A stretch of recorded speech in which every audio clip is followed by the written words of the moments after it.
There's a number I want to start with: $3 trillion.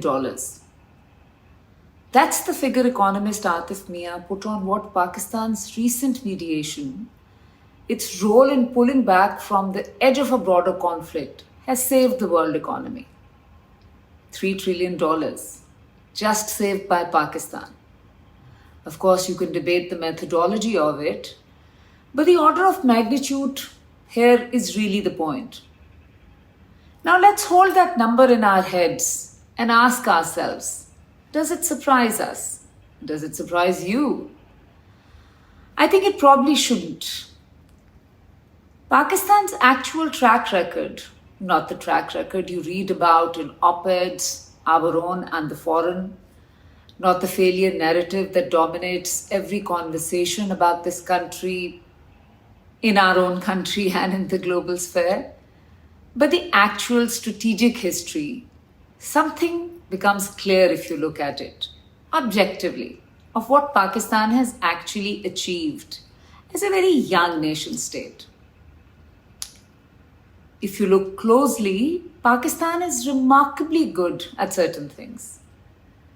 Pakistan built and sustained a nuclear deterrent against significant odds and has sustained international pressure while doing that, not just in one decade, but over many decades of its life. Pakistan has managed one of the most complicated foreign policy balancing acts of the 20th century, using one superpower to defeat another in its own backyard, while keeping the second one in reasonable humor. No boots on the ground, and emerging with its sovereignty intact.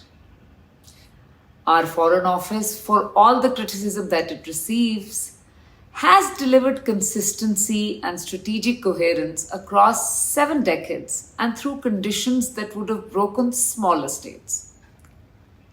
Now, these are not really small achievements. These are, by any serious measure, institutional successes.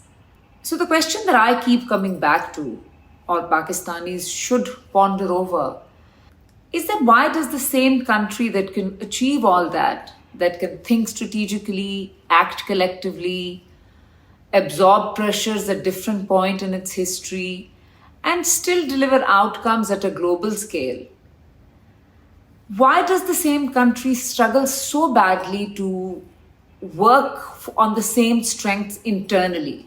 To build a decent tax base, to sustain an economic policy beyond one government's term, to create civilian institutions that work predictably and that work well. This might sound like a rhetorical question, but I think it's not really a rhetorical question, and it's something that we must really ponder over. The more I analyze it, the more I understand that Pakistan tends to succeed institutionally where the stakes are existential or the stakes are really high. But it fails where they aren't, or they're not, they're perhaps just as high, but they're not perceived to be as high. The military works because failure means the country doesn't exist. God forbid. Nuclear deterrence because the alternative was unthinkable in the neighborhood that we exist in. Our foreign policy performed because the cost of miscalculation was immediate, even catastrophic. So another way to look at it is that when Pakistan's back is against the wall, genuinely against the wall, something clicks. Collective focus, be that civil or military, institutional discipline, long-term thinking, it all converges. And then we have some very well-functioning institutions. But economic policy, the cost of a bad decision is not apparent to a sitting government at a certain time, to a sitting leader at a certain time. It shows up in inflation 2 years later or a few years later. It's debt renegotiation that somebody else will have to deal with eventually. A generation that grows up with fewer opportunities, but quietly, slowly, in ways that don't trigger the same alarm, the same existential alarm that Pakistanis are so tuned to dealing with. Political accountability falls in the same realm. When politicians do not perform, its effects are not evident right away. It's a generation which will pay for it a few years later. So, for all the institutional internal thing where survival is not at stake, somehow we don't get together and make the decisions that we need to make sure that our country prospers for its citizens. I mean, one if looks at world economy, this may not appear to be unique to Pakistan, but I think it's very stark in the case of Pakistan. The gap between what our country can achieve under existential pressure and what it actually delivers in normal conditions to our people, it's very, very wide. And I think that gap really is the story here that I wish to talk about. And I think this gap is where it really matters of how our policymakers are looking at things. I mean, just look, Pakistan had a moment, a genuine moment, not manufactured, not spun, a real instance of strategic value and delivered at the global scale. The world noticed, even if it might move on quickly from here on. But when economist Atif Mian looked at it and placed a number on it, that 3 trillion is one way of measuring it.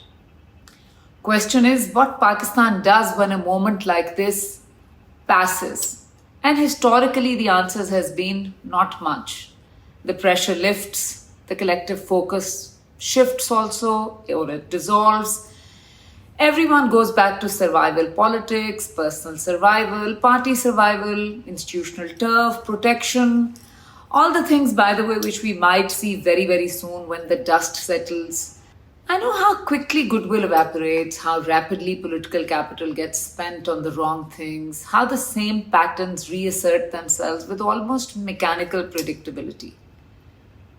But I also know that the capacity within Pakistan exists.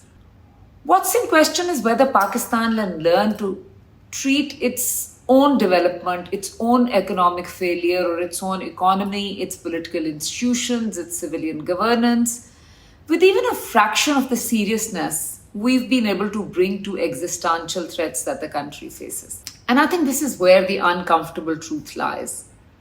For most Pakistanis, the failure of economic policy is existential, whether or not our leaders think that way. People who can't afford to eat, who can't get their children into a school that works, we need to come together and ask our policymakers to actually sit up and reform the country. Close this disconnect. Make sure that people who make the decisions feel the consequences of these decisions. And I think this is the main issue, the central unfinished project of Pakistani democracy. It's what accountability actually means. Pakistan knows how to survive. Our record shows that. We know how to exist in a reasonably respectable manner on the global stage. Our strategic relevance has not only become evident to the world right now, it has been evident at many different moments in our lives before. I think the most important thing is that can we direct even some of the same capacity toward building something internally for our own people that lasts longer than the next crisis. I don't think I have the right answer or the clean answer to that.